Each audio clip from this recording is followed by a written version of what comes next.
सद्गुरु भगवान की जय। स्वामी जी महाराज की जय। भगवान श्री कृष्ण बताते हैं सद्गुरु की महिमा क्या है। श्री कृष्ण भगवान कहते हैं कि गाय को देखा कि वह अपने बछड़े के लिए हमेशा अपना सारा दूध थनों में उतार देती है। अब पीना बछड़े के ऊपर है कि वह कितना पी सकता है। इसी प्रकार से गाय रूपी सद्गुरु बछड़े रूपी जीव को दूध रूपी ज्ञान देते हैं। अब लेना ना लेना जीव की मर्जी, यानी सद्गुरु जीव को हर समय हर क्षण ज्ञान देते हैं, पर जीव उस ज्ञान को पहचान ही नहीं पाता तो उस ज्ञान में जी कैसे सकता है, यानी उस ज्ञान में रह कैसे सकता है। सद्गुरु की वाणी को समझ नहीं पाता है, शास्त्रों के शब्दों को ग्रहण नहीं कर पाता है, तो जीव सुखी कैसे रहेगा। जैसे बछड़े को दूध पीना ही नहीं आता है तो गाय की गलती है कि बछड़े की गलती है, क्योंकि गाय ने तो अपना दूध स्तनों में उतार दिया है। अब पीने का सामर्थ्य बछड़े में होना चाहिए।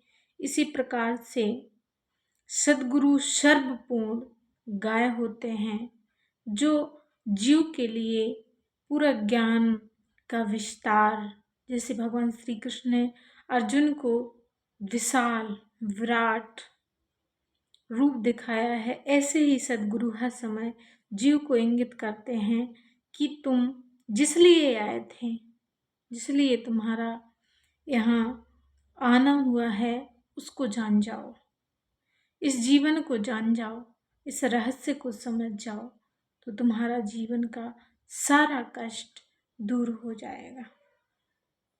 जैसे भगवान एक दृष्टांत के माध्यम से और कहते हैं कि शहद सहज में नहीं मिलती, सबसे पहले हमें मक्खियों के डंक को सहन करना पड़ता है। जिसने मक्खियों के डंक को सहन कर लिया उसी को शहद प्राप्त होती है, यानी शहद होती है जो तो ऐसी आसानी से प्राप्त नहीं होती हैं। शहद को प्राप्त करने के लिए पहले हमें कई कठिनाइयों का सामना करना पड़ता है। इसी प्रकार से जीव मक्खियों के डंक रूपी सद्गुरु को जान या प्राप्त कर लेता है, उसे ही शहद रूपी ज्ञान प्राप्त हो जाता है। क्योंकि ज्ञान का मार्ग सरल नहीं है और सम्मानित भी नहीं है, और जीव कभी अपमानित नहीं होना चाहता है। जीव हमेशा सम्मानित होना चाहता है, और ज्ञान का क्षेत्र सम्मानित नहीं है, इसमें अपमान मिलता है। जैसे हमारे घर परिवार में माता पिता भाई बहन किसी के भी द्वारा हमको अपमान मिलता है, हमको कोई घर में प्रेम नहीं करता है, तो ये मानना चाहिए कि हमको कहीं ना कहीं भगवान श्री कृष्ण प्रेम करते हैं। भगवान ऐसा क्यों करते हैं कि हमारे अपने सब विरोधी हो जाते हैं, इसलिए करते हैं ताकि भगवान आपसे प्रेम कर सकें। इसलिए भगवान आपके सगे संबंधियों यानी संसार को आपके विरोध में खड़ा कर देते हैं। क्योंकि अगर उनको विरोध में खड़ा नहीं करेंगे तो आप भगवान को नहीं पहचानोगे। जब भगवान को नहीं पहचानोगे तो भगवान के प्रेम को नहीं पहचानोगे।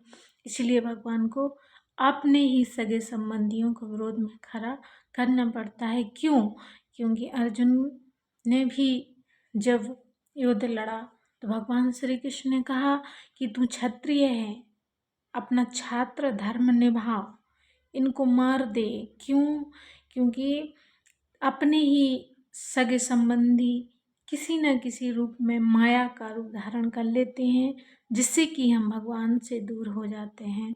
यही हुआ है। तो भगवान ने ये नहीं कहा कि परिजनों को मारो, ये नहीं कहा है।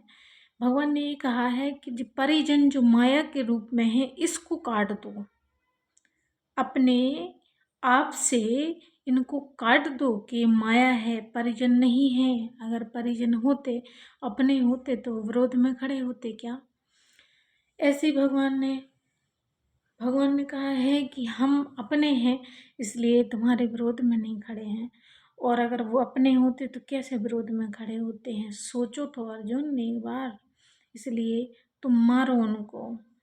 तो कहने का मतलब ये है कि जब भी हमको संसार से विरोध हो, जब भी हमसे कोई प्रेम ना करे, जब भी हमसे कोई घृणा करे, जब भी हम कहीं किसी मार्ग पर दुखी होते हैं, तो ये मानना चाहिए कि भगवान का बुलावा आया है और हमको भगवान की शरण में जाना चाहिए। भगवान ही हमारे मोक्ष का एक कारण है जो कि हमें उससे निवार सकते हैं, क्योंकि भगवान की जब आरती करते हैं, शंकर जी की आरती करते हैं, तो उसमें भी कहते हैं तुम हो एक अगोचर सबके प्राणपति। तो कोई पति नहीं होता है, शिवत्व हमारा स्वरूप, शिव शंभु हमारे पति हैं, यानी सबके स्वामी हैं, जो हमारे जीवन में आकर के हमारा कल्याण कर देते हैं। इस भारी भरकम संसार के दुखों से हमारा निवारण कर देते हैं। भगवान को यही बार बार संकेत दे रहे हैं अर्जुन को कि तुम जिसको अपना समझ रहा है वो तुम्हारा नहीं है। इसलिए सद्गुरु को प्राप्त कर लो, तुम सद्गुरु को प्राप्त कर लोगे तो तुम्हारा जीवन सफल हो जाएगा। सद्गुरु भगवान की जय।